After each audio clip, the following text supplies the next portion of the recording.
What's going on, you guys? Welcome on back to the channel. Now, recently I made a video talking all about the All for One flashback episode.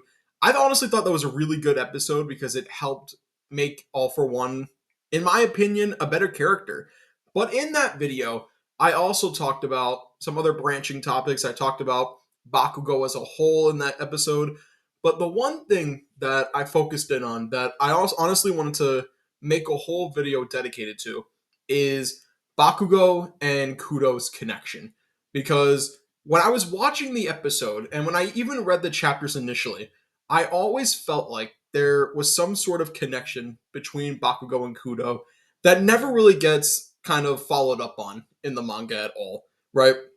It's kind of just chalked up to, oh, Bakugo looks similar to Kudo, so that's pretty much why All for One like starts hating Bakugo in that moment because he reminds him so much of Kudo, right? So it's pretty much just chalked up to their similarities and the resemblance. But when I got to thinking about it, I honestly thought there was something deeper there, right? It can't just be that they look similar to each other. It can't be that they act similarly. There has to be a deeper reason to it. And I think I might have found it because I don't know if anybody's talked about this recently, but my way of thinking about it is I think Bakugo still has some lingering embers of One for All deep within him. He doesn't have One for All per se, but what I've been thinking is he still has the essence of One for All, right? He still kind of has those lingering embers of the vestiges of One for All deep within him. And the one that keeps coming to the surface the most is Kudo. That's why like All for One feels such a deep like similarity and resemblance when he sees Bakugo because you got to remember too, Bakugo and All for One's paths have crossed before, all the way back in season 3 when he was kidnapped by the League of Villains. And they even say in the episode that All for One didn't sense anything from Bakugo back then. He didn't feel any of this deep hatred or anything for Bakugo back then. He just saw him as another pawn, if you will. So he didn't even really give Bakugo a second thought. But after that moment, like going forward in the story, two heroes happened. And as we know, the My Hero Academia movies are canon to the manga and are henceforth canon to the anime. So you are going to see some things that cross over. For example, Melissa Shields and the gauntlets from like season 6 when Deku has the gauntlets again. So things like that come back into play within the narrative. So what I think is after the events of Two Heroes and after Deku transferred One for All to Bakugo for that short time, even though it wasn't long and even though One for All didn't like fully manifest within him or anything like that, Bakugo still has that essence within him because he had One for All for even just a brief period of time. Even though he fought with it, he didn't get to keep it. That essence is still there, right?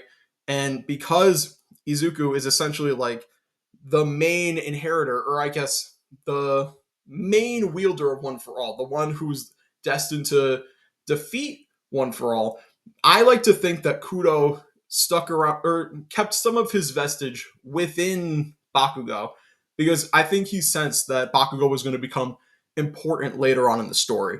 I don't have any evidence to prove that, but I like to think that maybe Kudo was self aware in that moment to know that Bakugo was an important playmaker within Class 1A, somebody who was going to be in close proximity with Izuku a lot of the time.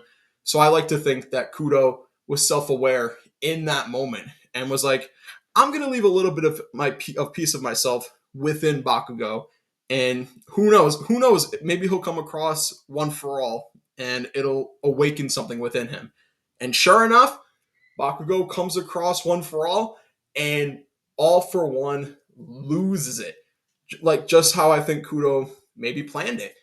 Like we don't have any, like I said, we don't have any evidence to support that. Horikoshi's never really said anything on the matter regarding Kudo and regarding their similarities. It's like I said, it's pretty much always been chalked up to the fact that they look similar to each other. But I honestly do like to think that Bakugo and Kudo have a deeper relation or deeper connection because of One for All, because Izuku shared that part of himself with Bakugo so early on that in turn it was able to play a major hand in the defeat of All for One. That's honestly the way I like to think about it because it makes Bakugo even more of a important character. Because for the longest time, my biggest critique with My Hero Academia is that Bakugo never really got like his main antagonist, right? For me, it kind of felt like Bakugo was being shoehorned in to fight All for One, if that makes sense, right? Because it kind of felt like he was the only one at that point who could actually take on All for One.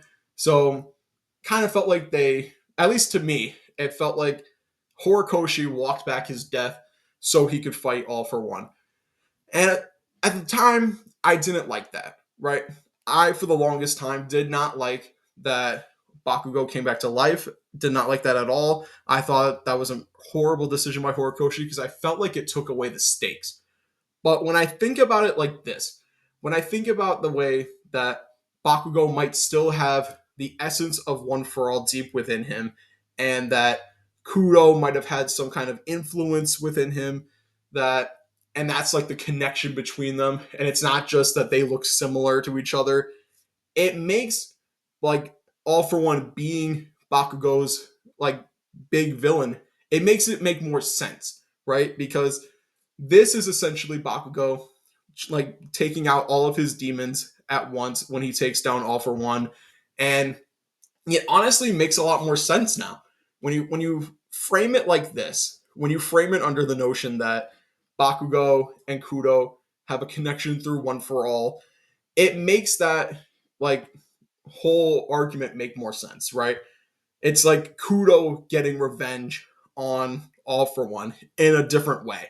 And it makes the Bakugo All for One dynamic, it makes it hit harder than it ever did in the manga. So that's the way I like to think about it. I like to think that Horikoshi might have been playing some kind of chess this whole time.